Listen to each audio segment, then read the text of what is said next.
Bonjour à tous, on est ici en région parisienne du côté d'Orly pour une émission très particulière puisqu'on va accueillir chez Honda Moto 91 mon futur coéquipier sur le MotoGP, Randy Depugné, qui a un agenda très chargé mais qui va nous rejoindre ici entre deux tournages pour Canal+. Dans cette émission très riche, vous aurez droit à un essai de la toute nouvelle Honda CB650R. Et si je vous dis Raon, vous pensez tout de suite à la mythique BD, eh bien on va accueillir l'auteur de cette bande dessinée qui a été un grand pilote moto et mécanicien dans cette concession. Tout ça au milieu de nos rubriques habituelles. Suivez-moi.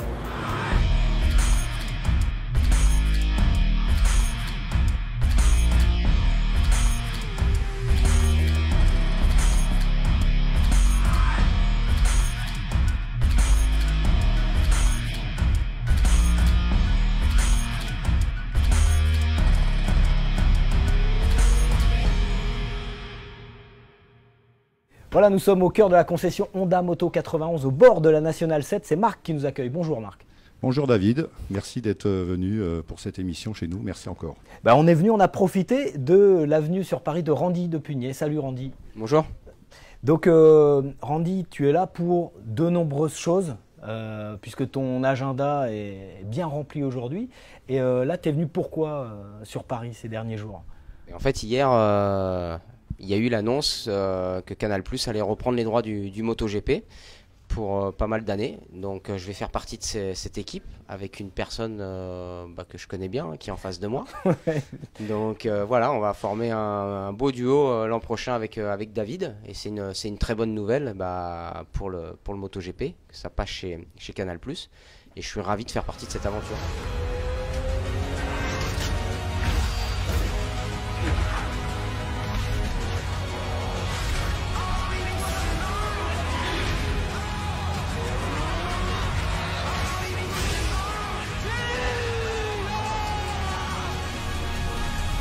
Championnat du monde MotoGP, à partir du 10 mars sur les chaînes Canal+. Voilà, la conférence de presse a eu lieu. Donc moi, je vais passer la main, comme je l'avais annoncé la semaine dernière, à Michael Levivier et à Eric Sélis. Et puis nous, on va partir un peu partout dans le monde sur les Grands Prix. Mais toi, tu connais ça, ce mode de vie, de toute façon? Oui, je le connais bien puisque j'ai parcouru les Grands Prix pendant 15 ans. Et ensuite, j'ai enchaîné en tant que consultant. C'est ma 3e saison. Donc là, je vais rempiler pour une 4e année avec d'autres choses en plus. Mais c'est vrai que pour moi, ça va faire ça fait 20 ans que je suis sur le championnat du monde de MotoGP. Tu fais le globe-trotter. Marc, le fait d'accueillir un pilote de la 30 de Randy pour une concession Honda en région parisienne, c'est pas mal? Quelle fierté quand même. On le connaît tous, on le voit tout le temps à la télé, on l'entend parler tout le temps. En fait, c'est une référence, quoi. Donc il y a quelques pilotes français comme ça qu'on adore. Il y a Jean-Michel, il y a Randy, voilà. Jean-Michel Bell, ouais, évidemment. Il n'était pas dispo aujourd'hui, mais bon, on l'avait reçu à Blois dans son concession sur une émission. On avait parlé de Dakar notamment. Toi, Marc, la compétition, tu connais? Vous avez été impliqué ici, la concession, et toi en particulier, dans un team en endurance. Oui, dans les années 90, on était très impliqué en endurance avec le team DAP Moto 91, qui est devenu après... Alors on dit DAP ou DAP? Oui, DAP, c'est comme on veut. Ouais. On a passé des très très bons moments, on a passé beaucoup d'heures sur les circuits. Tu peux nous citer quelques pilotes qui ont marqué l'histoire de DAP Moto? Le team manager, c'était donc Jean-Marc Adam, que dans le monde de l'endurance, tout le monde connaît. Et puis, il y a eu Cortinovis, il y a eu Bertrand Stey, qui a roulé longtemps avec nous, il y a eu De Carolis, il y a eu Pierrot Le Ravenstein, il y a eu Stéphane Galis, j'en oublie forcément. Ouais, et puis Bertrand Stey, on va peut-être aller le voir du côté de l'Alsace, il tient une concession Honda également. Oui, il est à Colmar, cher Bertrand. L'endurance, Randy, ça te connaît aussi, ça fait quelques années que tu pratiques l'endurance, sans doute cette année encore. Toi, qu'est-ce qui t'attire dans ces courses d'endurance? Tu es passé du MotoGP, tu as fait du Superbike, tu as fait de l'endurance. Qu'est-ce qui te plaît dans cette discipline? Ce qui me plaît, c'est déjà qu'on roule beaucoup. On passe une semaine sur un circuit, y a des courses, la course dure normalement 24 heures, donc on roule au moins 8 heures chacun. Et puis pour moi c'était, je vais pas dire une suite logique, mais voilà, j'ai arrêté les Grands Prix, je suis passé en Superbike, j'étais pilote d'essai. Et puis à un moment donné, j'ai eu envie de refaire des courses. Et puis il y a eu cette opportunité au Bol d'Or en 2016. Et puis j'y ai pris goût. Et puis depuis, j'ai participé a quand même pas mal de courses, malheureusement sans victoire, des podiums. Et j'aimerais forcément gagner, oui, et des pôles, effectivement, mais pas de victoire. Donc j'aimerais gagner au moins une fois le bol d'or, les 24 heures du Mans, et pourquoi pas les 8 heures de Suzuka, avant d'arrêter totalement ma carrière de pilote. L'endurance, ça se pratique avec des machines dérivées de la série, comme celles qu'on voit ici, des CBR, ou comme tu as pu piloter à Suzuka notamment. C'est très différent des prototypes, j'imagine, de MotoGP. Oui, ça n'a rien à voir. Alors, les motos avec lesquelles j'ai piloté à Suzuka, c'était des motos 100% officielles de chez Honda. Donc, c'était vraiment des motos qui n'ont rien à voir avec les motos que l'on utilise dans le championnat du monde d'endurance classique. Suzuka, c'est vraiment une course à part. Les Japonais investissent beaucoup d'argent dans cette course pour la gagner. Mais moi, ce qui m'a plu dans l'endurance aussi, c'est que voilà, on s'amuse. Les motos sont moins, il y a moins d'électronique sur les machines, donc c'est plus au niveau du feeling de pilotage que ça se fait, et ça me plaît. Randy, l'endurance, une des particularités de l'endurance, c'est d'avoir des pilotes un niveau plus hétérogène qu'en MotoGP. Comment ça se gère, ça ? C'est sûr qu'au début, c'est pas facile. En MotoGP, on est une vingtaine de pilotes avec des niveaux vraiment très très proches.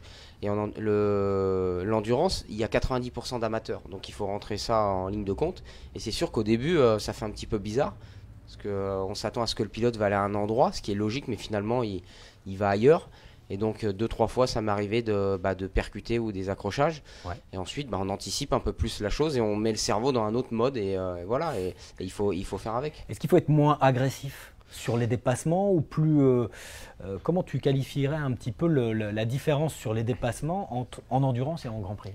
C'est pas une question d'agressivité et surtout il ne faut pas hésiter à y aller. Lorsqu'on a décidé de dépasser, il faut y aller, mais surtout qu'on prend un petit peu plus de marge, on évite de trop frôler les pilotes parce qu'on ne connaît pas leur réaction. En Grand Prix, on sait très bien qu'on peut arriver au freinage et se toucher quasiment, alors que là en endurance non. Et puis c'est une course d'endurance, on n'est pas en train de chercher le dernier centième, hein.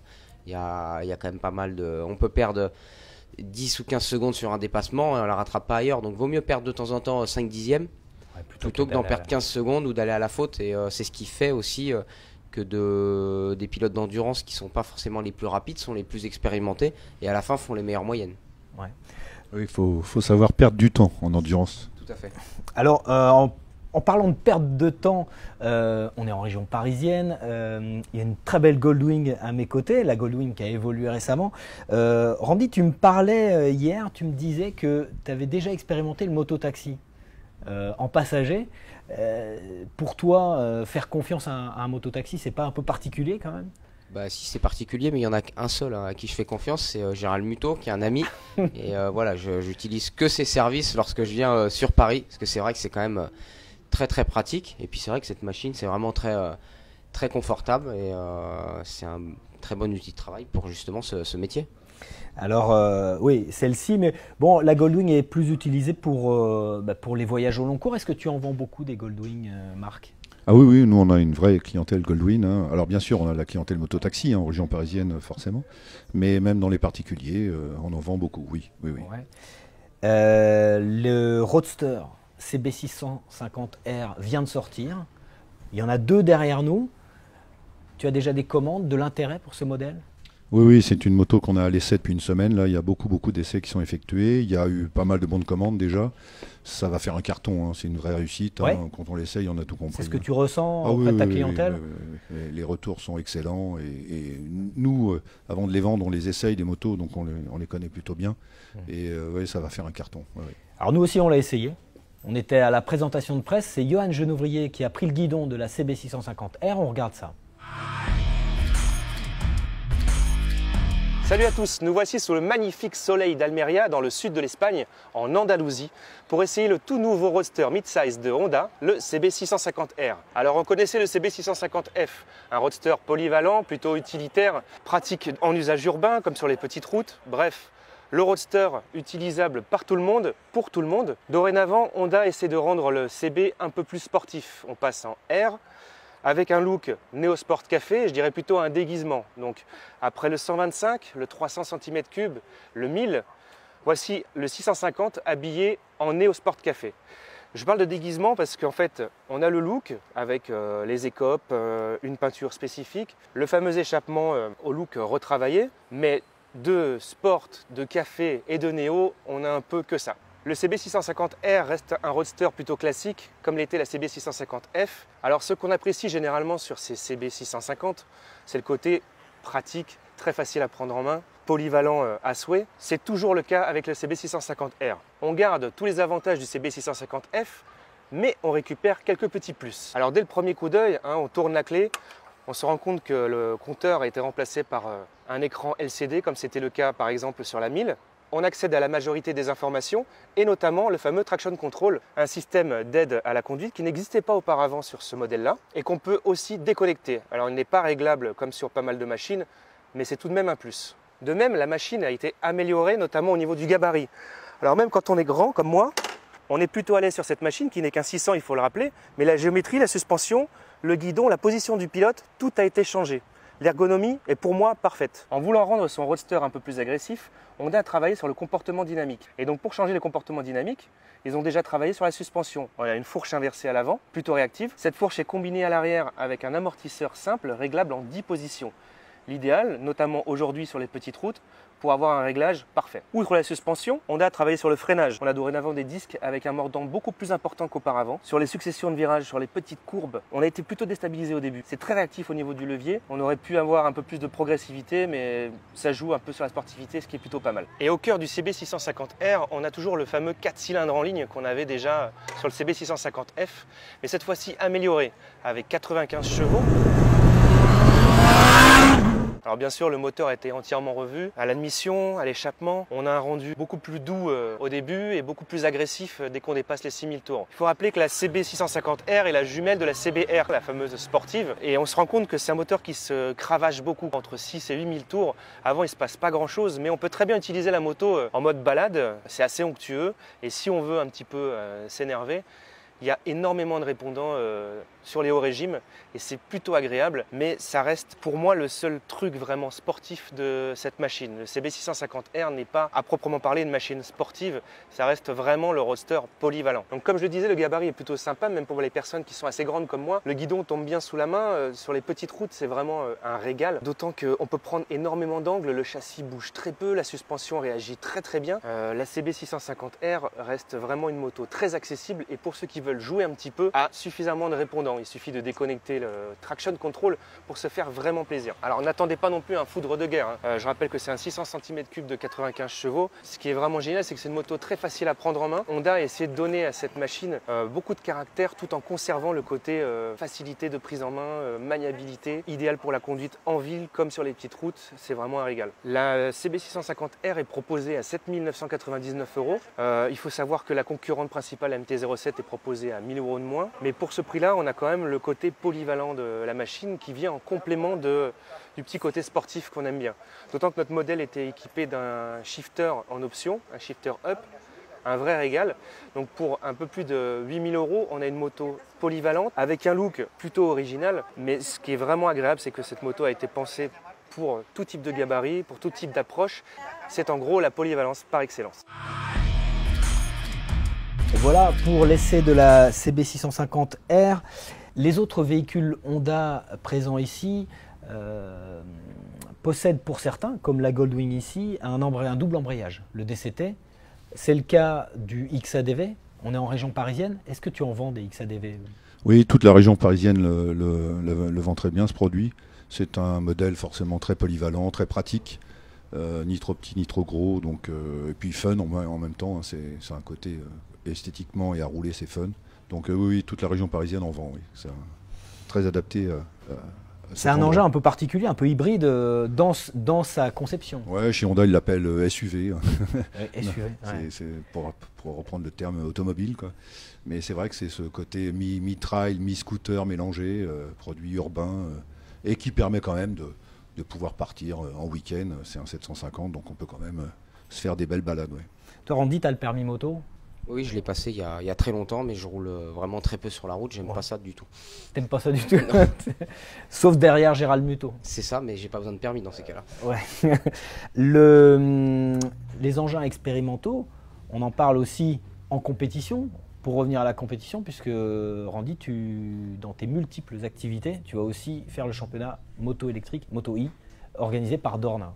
Oui, tout à fait. Donc ils ont lancé ça pour la saison 2019. On a eu l'occasion de tester ces machines il y a 2 mois déjà en Espagne. Donc je dirais que la base de la moto est assez bonne. La moto est lourde, hein, elle fait 260 kg. Mais ça se pilote un petit peu comme une moto d'endurance. Il faut être assez doux sur les mises sur l'angle. Il y a une bonne accélération. Et là, il faut qu'ils travaillent vraiment sur l'autonomie de la batterie. Parce que les courses vont durer à peu près 20 minutes. Et ils espèrent avoir 100% de puissance du début jusqu'à la fin. Ça serait le but pour éviter qu'il y ait des courses où les pilotes s'attendent et gèrent un petit peu la puissance et le niveau de la batterie. Mais je pense que ça va être un championnat marrant, même si les puristes vont un petit peu critiquer cette chose-là. On risque d'avoir de belles courses avec 20 motos identiques déjà, avec des pilotes de différents Qu'est-ce qui change niveaux. d'une moto à l'autre? Les réglages, c'est tout? Les réglages, on a le droit de changer les ressorts de fourche et d'amortisseur et peut-être un braquet pour changer la démultiplication et le reste, rien d'autre. La position, bien sûr, qu'on peut adapter, mais sinon, il n'y aura rien d'autre, donc ça sera au feeling. La moto électrique, tu m'as dit aussi qu'à un moment donné de la course, tout le monde perd de la charge. Oui, effectivement, là, à peu près 3/4 de course, on avait une perte de 20 à 30% de puissance. Donc ils essayent de remédier à ce problème. Après, si tout le monde est dans le même cas, ça ne posera pas de soucis. Les chronos seront juste un petit peu moins vite, mais on pourra avoir la même bagarre. Combien y a-t-il de concurrents engagés pour 2019 là? Il y en a 19. Des pilotes connus aussi comme toi ou... Oui, il y a CTJ Bernot qui va participer au championnat. Il y a beaucoup de pilotes de l'endurance, hein, oui. Mike Di Meglio, Kenny Forêt, Josh Hook. Il y a aussi Xavier Siméon. Canepa aussi, non? Canepa, mon coéquipier. Donc voilà, il y a quand même il y a pas mal de monde. Il y aura Maria Herrera qui a roulé aussi en Moto 3. Donc non, il y a des pilotes un petit peu de tous les univers, de tous les âges. Donc ça va être sympathique. Toutes les places sont prises. Oui, ça a été au début, personne se pressait pour aller signer dans ce championnat. Et d'un coup, il y a eu le double de demandes pour le nombre de places. Donc, dès qu'il y a 2-3 noms connus qui signent, après, ça y est, la machine est en route, quoi. La moto électrique chez Honda, c'est pour quand dans les concessions, Marc? Je pense que Honda est prêt depuis un moment, parce qu'au Japon, il y a déjà des scooters, l'équivalent de 125 là, qui roulent en 100% électrique. Il y a même des produits hybrides aussi qui existent. Donc je pense qu'Honda est prêt. Après, il faut que le marché soit mature. Aujourd'hui, il ne l'est pas encore en Europe. C'est un peu le balbutiement encore en 2 roues. Mais je pense qu'Honda est prêt, oui. On va passer au top et au flop et on vous parle sécurité routière et permis moto. Le premier top, c'est un nouveau type d'airbag qui vient de sortir. C'est une société de 3D qui a initié un nouveau type d'airbag avec une attache à la selle, une selle amovible. Et là, c'est un airbag qui couvrirait la totalité du corps, comme vous le découvrez sur ces images. C'est expérimental, c'est pour l'instant au stade de prototype, mais on a hâte d'en savoir plus. Et effectivement, on peut imaginer que le motard sera dans ces conditions bien protégé. Une actu dont on ne sait pas si c'est encore un top ou un flop, c'est le nouveau permis initié par le délégué interministériel à la sécurité routière Emmanuel Barbe, avec notamment un code spécifique pour les motards, avec une épreuve de conduite plus longue pour les motards, et puis des trajectoires indexées sur celles qui sont apprises par les forces de l'ordre dans le cadre de leur stage. À l'usage, on verra si c'est un top ou un flop. En tout cas, donnez-nous vos réactions sur la page sans concession, donnez-nous votre avis. Est-ce que ces mesures sont bonnes? Est-ce qu'elles ne sont pas bonnes? En tout cas, commentez cette mesure. Randy, on a parlé d'endurance, on a parlé de Moto E, on a parlé de Canal+, qui reprend le MotoGP. On va commenter ensemble les courses MotoGP. Est-ce que cet agenda est plus intense pour toi que ton agenda quand tu étais pilote? Non, puisque lorsque j'étais pilote, on est quand même pris par notre métier qui est d'être pilote. On ne pense qu'à ça. Là, c'est vrai qu'entre les semaines, je peux un petit peu me reposer, même si j'enchaîne avec des courses d'endurance. Mais être pilote de MotoGP en activité, ça prend tout le temps. On n'a plus de vie. On s'en rend compte lorsqu'on arrête. C'est quelque chose pour lequel j'ai toujours voulu être pilote de MotoGP, faire ça. Mais ça nous accapare tout le temps. Il n'y a pas de vie de famille, il n'y a rien. Même l'hiver, lorsqu'il y a 3 mois de break ou 2 mois et demi, on dit on va pouvoir souffler. Mais non, le cerveau, il ne s'arrête jamais. Il pense à ce qui s'est passé pendant la saison passée et on pense à la saison future. Donc voilà, c'est une vie top. Et d'ailleurs, quand ça s'est arrêté, ça a fait un petit peu bizarre. Ça n'a pas duré trop longtemps puisque j'ai enchaîné avec d'autres trucs. Mais je peux comprendre qu'il y a des sportifs, lorsqu'ils arrêtent leur carrière, qui partent en dépression ou qui ont des soucis parce que tout ce qu'ils vivaient pour quelque chose et d'un coup ça s'arrête. Donc c'est un petit peu bizarre et pour ça il faut être bien entouré et il faut avoir aussi les pieds sur terre lorsqu'on est dans notre sport ou dans notre activité. Et comme ça la différence entre le moment où on est en activité et l'arrêt est moins difficile à supporter, quoi. Tu es connu pour te préparer physiquement on va dire au top, pour l'endurance mais aussi pour le MotoGP. Tu continues. Est-ce que tu trouves le temps de faire de la préparation physique dans tout cet agenda? Oui, je trouve le temps, notamment l'hiver, forcément, parce que là j'ai vraiment du temps pour ça. Et pendant la saison, c'est vrai que lorsque j'enchaîne un voyage pour la télévision, la semaine d'après je suis aux 24 heures du Mans, c'est vrai que le sport, il y a des fois pendant un mois, j'en fais beaucoup moins. Mais j'essaye toujours d'en faire. Lorsque j'étais sur les Grands Prix pour commenter, on partait 4 jours, il y avait au moins 3 jours de sport minimum dans ça. Ça va continuer là? Ça va continuer, d'ailleurs je vais t'emmener. Voilà. Et non, j'aime ça, j'ai besoin. Et puis ça permet de rester en forme. Parce que sur la saison, effectivement, c'est long, de début mars à fin novembre. C'est vrai qu'il y a des moments, il y a un peu des coups de mou, mais si on est bien préparé physiquement, ça passe mieux. Merci Randy. On va te libérer, on va accueillir pour la suite un de tes voisins, Jean-François Lécureux. Un voisin et un ami, oui. Un voisin et un ami. Randy, merci d'être venu. Tu es originaire de région parisienne. Oui, effectivement. Tu reviens de temps en temps. Je reviens pas souvent, mais j'en profite pour voir mes parents qui habitent dans les Yvelines. Tu as fêté ton anniversaire. Tout à fait, hier soir avec eux. D'accord. Merci Randy, merci d'être venu. Merci. Et puis on va accueillir maintenant Jean-François Lécureux. Mais en attendant, le Technoshop de Valentin. Salut à tous, dans ce Technoshop, on va voir ce qu'il y a de nouveau du côté d'Icon, la marque américaine qui ne fait rien comme tout le monde.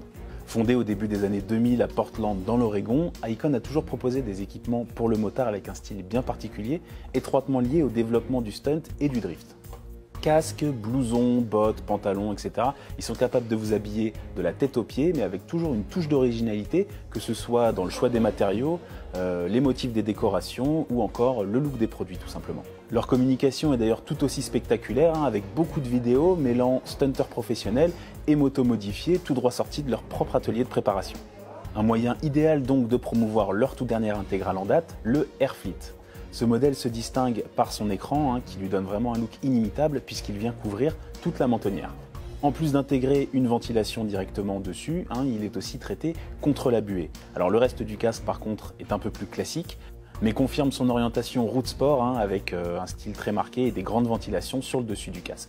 Fabriqué en polycarbonate, il est donné pour à peu près 1600 grammes, ce qui est une valeur plutôt correcte compte tenu du fait qu'il embarque un écran solaire intégré. Pour le confort en revanche, Icon soigne vraiment l'utilisateur avec des mousses très confortables et surtout anti-transpirantes, ainsi que la possibilité de démonter le tout pour le laver et d'installer facilement un kit audio Bluetooth. L'autre bonne surprise concerne son prix puisque le Airfleet s'échange contre à peu près 250 € en uni et à peu près 300 € en déco. Comptez une cinquantaine d'euros supplémentaires pour un écran fumé ou iridium, histoire de vous faire votre propre look et là vous serez sûr de ne pas passer inaperçu. Nous sommes de retour avec cette fois Jean-François Lécureux qui nous a rejoint. Bonjour Jean-François. Bonjour, bonjour. Donc vous vous connaissez bien, Marc et Jean-François, Depuis en longtemps. voisin déjà, pour commencer.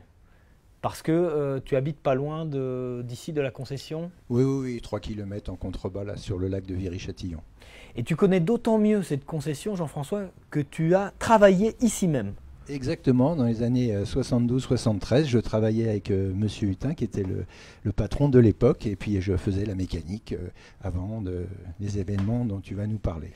Alors, les événements dont je vais vous parler, c'est la carrière que tu as entamée en 74, donc après avoir été mécanicien ici, tu t'es engagé dans la vitesse, en vitesse, c'est ça? Exactement, oui, je commence un championnat de vitesse moto dans la catégorie 125 en 1974 en France. Ouais. Tu as été champion direct. Première année, je gagne le titre. Ensuite? Ensuite, je suis pilote officiel Morbidelli, France, je gagne quelques courses devant les motobécanes d'usine. Je fais un peu de Grand Prix après un petit peu plus tard. Je fais 5e au Venezuela, 5e en Belgique. En 125 toujours? En 125, ouais. Là, puis après je fais un peu de 2,5, 3,5, j'ai fait un peu de RG 500, sans résultat. Puis après je me mets un peu à l'endurance. Et alors le moment important pour moi en endurance, c'est que pour Honda, je gagne le titre en 1981 sur une 1100R de l'époque, avec la victoire au bol d'argent qu'on connaît bien, qui est la petite épreuve qui est celle du bol d'or, enfin la petite sœur du bol d'or. Oui. Donc je gagne cette épreuve et avec Luc Morel, on gagne le championnat en 81. D'accord, donc 74, 84, 83, c'est ça 81, oui. Champion de France de moto, avec d'endurance. Honda, d'endurance avec Honda. C'est ça qui fait que tu reviens ici volontiers ou non? Oui, bien sûr, presque même je dirais essentiellement, parce que la fiabilité du matériel tout au long de mes expériences moto, j'ai eu plus de 5 Silverwing, XADV, Integra, maintenant je roule en Goldwing aussi avec le nouveau modèle. Oui, je la connais bien, avec la toute nouvelle, avec la boîte auto, génial, une moto superbe, donc évidemment très fidèle à la marque qui m'a emmené quand même au titre de champion de France. Tu viens faire tes révisions ici? Bien sûr, bien sûr. Alors justement, nous on va se diriger dans l'atelier, puisque Marc, tu as mis à contribution tes mécaniciens ici, pour nous donner non pas une, mais 2 astuces pour le web atelier. On est avec Nicolas qui travaille chez Honda Moto 91. Certains motards roulent l'hiver, mais d'autres motards laissent leur moto au garage, au chaud, pendant toute la durée hivernale. Donc qu'est-ce qui peut se passer au sortir de l'hiver quand un motard retouche pour la première fois sa moto, par exemple? Il peut se passer qu'il provoque une fuite au niveau des joints speed-fourche. C'est-à-dire qu'il colle? Les joints, par l'immobilité, peuvent coller effectivement sur le tube. Et lorsqu'on va déplacer la moto, lorsque la fourche va s'enfoncer un petit peu, ça va endommager la lèvre du joint et on va se retrouver avec une fuite d'huile importante. D'accord, donc avant même de bouger la moto, il faut faire quoi? Alors idéalement, c'est au moment où on va arrêter la moto qu'il faut mettre un petit peu de lubrifiant sous le joint, manipuler un petit peu la fourche pour que ça se lubrifie correctement. Tu nous montres? Oui. Hop. Après, on passe de l'autre côté. Ouais. Simplement. Et après, on actionne la fourche. Okay. Et après, on actionne un petit peu la fourche.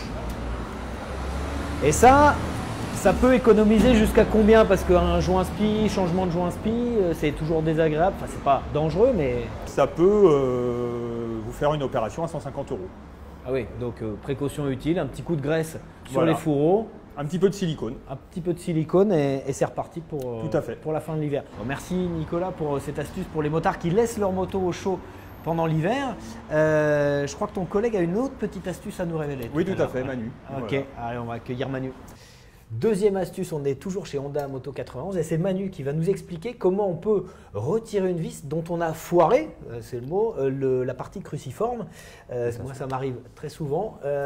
Manu, là, imaginons que j'ai donné un coup, parce que c'est moi qui m'en suis occupé et j'ai tout foiré, j'arrive pas à la retirer. Et là, je sais pas quoi faire. Il suffit d'avoir un élastique à portée de main. Ouais, un élastique. Vous le prenez, vous le mettez sur la partie où il y a la vis. Vous le maintenez un peu en pression. Ouais. Vous prenez votre tournevis cruciforme, vous le placez dessus, vous essayez de trouver l'empreinte et parce que la matière plastique, ça évite que le tournevis rippe. Et après, vous pouvez dévisser. Que ce soit pour la moto, même si tout est un peu endommagé. Après, il y a endommagé et endommagé. Ouais. Quand vous avez affaire à une vis qui soit légèrement endommagée et que votre tournevis n'arrive pas à gripper dessus, c'est un bout de caoutchouc, vous le placez dessus. C'est un truc qui est répandu, qui est connu ou trop? J'ai vu ça sur Internet une fois. T'as vu ça sur Internet? Oui, et c'est vraiment utile. Quand vous n'avez rien à porter de main, un D'accord. petit bout d'élastique, que ce soit pour la moto, pour la voiture, ou pour un meuble de cuisine. Des fois, on peut être, dans la vie quotidienne. Dans la vie quotidienne. Merci Manu. Merci. On revient avec Marc qui nous accueille et Jean-François Lécureux. Marc, 1969, création de ce lieu, de cette concession, c'est les 50 ans cette année. Et oui, une belle histoire, hein, toujours au même endroit, cette concession. Donc créée par Michel Hutin en 1969, et puis il m'embauche en 1987 comme mécanicien au départ. Et puis voilà, après je change de poste, j'arrive dans la partie magasin. Et puis 2 ans après, mon ami d'enfance, Joël Billan, nous rejoint. Et puis donc en 89 et en 98 on rachète la concession. Voilà, donc ça fait 21 ans qu'on a racheté cette concession Honda. Cette concession, elle est un petit peu particulière. Il y a une partie un peu extérieure là, avec un mur en bois peint en rouge Honda. Ça doit leur plaire. À Honda. Oui, ils ont trouvé l'idée géniale. Oui. Alors justement, le garage, on va en reparler dans notre rubrique Garage Prod où on se penche sur un modèle particulier, un modèle préparé, et c'est une Honda. On est chez Honda, on regarde ça.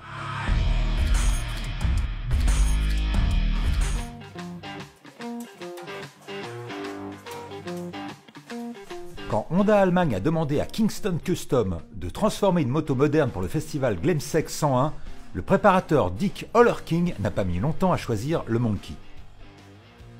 Imaginée en 1961 et ressuscitée par Honda en 2018, la mini-moto à la maxi-selle construite à l'origine comme un engin de parc d'attractions a été minutieusement démontée par Dirk qui a retiré toutes les pièces jugées inutiles. Le système électrique a aussi été allégé, tout comme l'ABS à centrale inertielle. Dirk a viré toutes les pièces jugées inutiles, y compris le petit phare rond emblématique. Adieu les clignots, les rétros ainsi qu'une partie de l'échappement, notamment son habillage avec ses protections chromées.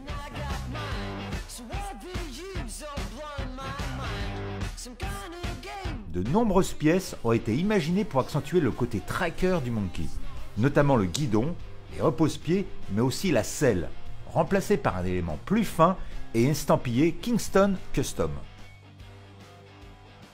Pour la même raison, le phare rond à l'avant a été remplacé par une plaque numéro, des numéros que l'on retrouve sur les habillages latéraux. Les amortisseurs ont aussi été remplacés par des YSS sur mesure pour l'arrière, et avec des clapets rendant la fourche plus dure à l'avant. Les pneus sont désormais des Heidenau K66 de 12 pouces.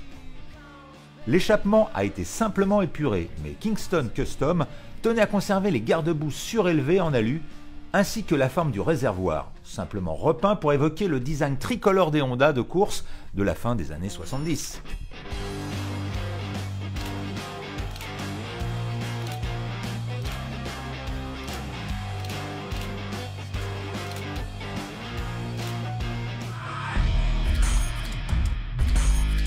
Voilà pour cette Honda préparée, cette très belle Honda préparée. Tu nous disais, Marc, que c'est les 50 ans de la concession, 1969. 1969, c'est aussi les 50 ans d'une bande dessinée dont tu portes le nom sur ton vêtement, Jean-François, et c'est une bande dessinée particulière qui fête ses 50 ans cette année. Je te laisse en parler parce que tu es bien placé pour en parler. Effectivement, moi je suis au cœur de cette bande dessinée, Rahan, que tout le monde connaît. Rahan, sorti en 1969 dans le premier numéro de Pif Gadget. Donc dans ce numéro 1 de Pif Gadget, il y avait le Secret du Soleil, la première histoire, donc créée par mon père, Roger, qui, hélas, est décédé maintenant, parce qu'il est décédé le 31 décembre 1999. Donc ça fait 20 ans qu'il est décédé. Et depuis 20 ans, j'écris les scénarios de Rahan, j'ai pris sa suite, donc, et aussi avec une petite maison d'édition qui commercialise les nouvelles aventures sous forme d'albums comme Astérix ou Lucky Luke ou Tintin. Ça a particulièrement ému notre réalisateur, Eric, ici présent, grand fan de la série. Il y a Gottlieb et Rahan, mais je crois que ton père a embauché Gottlieb aussi. Exactement, oui, parce que mon papa Roger était rédacteur en chef du journal qui s'appelait Vaillant, avant de s'appeler Pif avec nouvelle formule où ils ont adjoint un gadget. Le journal Vaillant, c'était des épisodes à suivre à chaque fois, hein, c'était pas des histoires complètes, et il était rédacteur en chef pendant 5 années. Il a embauché Hugo Pratt pour Corto Maltese, il a embauché Gottlieb pour Galuron-Bellurette, après il a suivi dans la rubrique à Braque avec Pilote et ailleurs, mais il a aussi embauché Jean Tabary qui faisait Is No Good, et puis d'autres, hein, évidemment. C'était son rôle, hein, et en même temps qu'il était scénariste de bande dessinée, puisqu'il a fait pratiquement 40 personnages de bande dessinée. Rahan est un des 40. J'en citerai quelques-uns pour que ça revienne dans la mémoire de notre réalisateur qui les connaît sûrement bien, puisque on a Teddy Ted, on a Capitaine Apache, Le Grêlé 713, faut arrêter, il a une petite larme qui commence à couler là. C'est un tout petit échantillon. C'est trop. Non, mais c'est impressionnant parce que c'est vrai que moi j'étais dans un monde un peu technique, la course moto. Après, je me suis orienté après la moto vers le monde du nautisme, du bateau sur le lac. On va en parler juste après, mais un monde de passion finalement, plusieurs vies en une. Exactement. D'ailleurs, quand je le raconte, je m'étonne toujours un peu parce que je me dis mais comment j'ai pu avoir le temps pour faire tout ça et cette passion-là avec des choses si différentes. Tu dessines toujours, on est d'accord. Je fais les scénarios, j'écris, je fais des petits croquis pour le dessinateur, mais André Chéret, toujours lui, est au dessin de Rahan depuis la création. Moi, c'est le scénario, comme faisait mon père, avec des petits croquis de temps en temps, parce qu'un petit dessin, des fois, vaut mieux que de longs discours. Et pour le dessinateur, c'est plus facile de dessiner un espèce de nœud coulant qui va piéger le héros en lui faisant un petit croquis que lui raconter en texte. Je roule sur une moto rétro, une Godier Genou, une Godier Genou qui a été refaite entièrement pour faire des démos. Et donc les gens viennent, ils rentrent sous la grotte Rahan et je fais des dédicaces d'albums et tout ça dans ces manifestations de démonstration à Dijon, au Castellet, à Imola, enfin encore sur les beaux circuits que j'ai fréquentés quand j'étais plus jeune. Donc c'est sympa. Je parlerais bien BD encore une bonne demi-heure, mais on va être limité par le temps. Tu l'as abordé tout à l'heure, tu exerces aussi ta passion dans le nautisme d'abord et puis après dans les airs. Donc tu as fait terre, air, mer. Le nautisme d'abord, tu as possédé une concession non loin d'ici, c'est ça? Exactement. Bateau. Oui, concession bateau à moteur, hein, pas de voile. Après ta carrière de pilote. Exactement. La carrière s'arrête début 83. En même temps, j'avais commencé le montage de cette société de bateaux. Donc des bateaux à moteur transportables de taille limitée, pouvant être transportés derrière les voitures, mais avec des caractéristiques bien particulières. À savoir, on a vendu dans les années 83 un brevet de semi-rigide. Donc quand vous montez dans un pneumatique avec une carène polyester, vous pourrez penser à JF, puisqu'il est l'instigateur de ce développement. JF, c'est toi, tu as vendu ce brevet? Oui, le brevet a été vendu en fin 82 à Zodiac. Donc on l'a exploité pendant quelques années, puisque c'est eux qui étaient les fournisseurs des toiles. Ils nous fabriquaient les boudins autour du bateau. Nous, on fabriquait le polyester, on assemblait les bateaux. Ils ont trouvé l'idée géniale, donc ils ont proposé d'acheter le brevet. Marc, tu connaissais tous les pans de la vie de Jean-François? Oui, forcément. On se connaît depuis tellement longtemps maintenant. Oui, je connais toute sa vie, oui, tout à fait. Tu as d'autres clients un peu de cet acabit? J'ai quelqu'un que j'aime beaucoup aussi, Monsieur Jack Crean, qui est un pilote de chasse au départ, colonel de l'armée de l'air, et puis après patrouille de France, donc une figure dans le monde de l'aviation. Après, il a fini commandant de bord Air France pour être plus sage. Et il m'a emmené dans les fougas magistères faire quelques pirouettes en l'air, là, ou dans des très vieux avions aussi de 1930, là, les avions en toile. Là, il arrive à me faire des doubles loopings avec ça, c'est rigolo.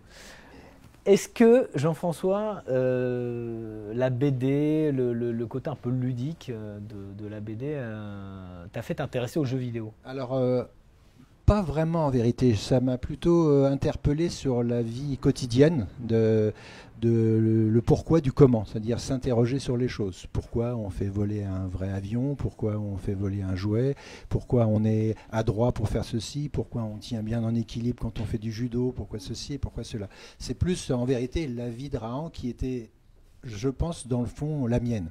J'ai inspiré mon père quand il a créé le personnage, parce qu'on venait de débarquer d'une résidence HLM dans 94, j'étais tout minot, on arrive dans un petit pavillon avec 50 mètres de forêt de Sénart à l'arrière, donc Ouais. immédiatement copain avec tous les jeunes d'à côté, j'avais 11 ans, hein, et puis on fabriquais fabrique des tes- cabanes, on met tes des propres lianes, armes.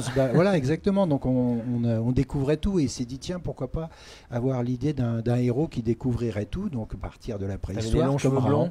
J'avais pas les cheveux blonds, là je les ai blancs, je les avais plutôt bruns, mais mi-longs. Non, c'est surtout l'adresse, moi j'ai fait beaucoup de judo pendant 15 ans, j'ai gagné quelques petits titres dans la région en tant que judoka, donc ça c'était un peu sportif, un peu animé et ça a inspiré mon père pour faire un petit jeune qui allait tout découvrir de la vie, quoi.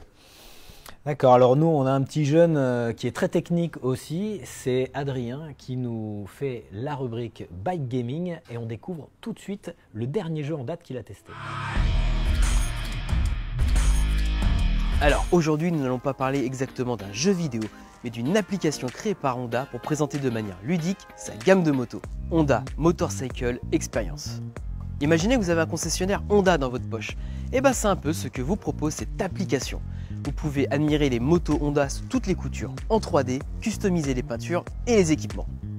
Suite à quoi vous avez deux options. Outils marketing oblige, vous pourrez prendre rendez-vous dans le concessionnaire Honda le plus proche pour pouvoir essayer la moto de vos rêves dans la vraie vie et pourquoi pas repartir avec. C'est très malin ça. Ou encore, la vraie petite cerise sur le réservoir, c'est d'avoir la possibilité de faire apparaître les motos en réalité augmentée. Alors, la réalité augmentée, qu'est-ce que c'est? Vous allez vous servir de la caméra de votre smartphone pour pouvoir faire apparaître la moto devant vous et vous balader tout autour. C'est très fun.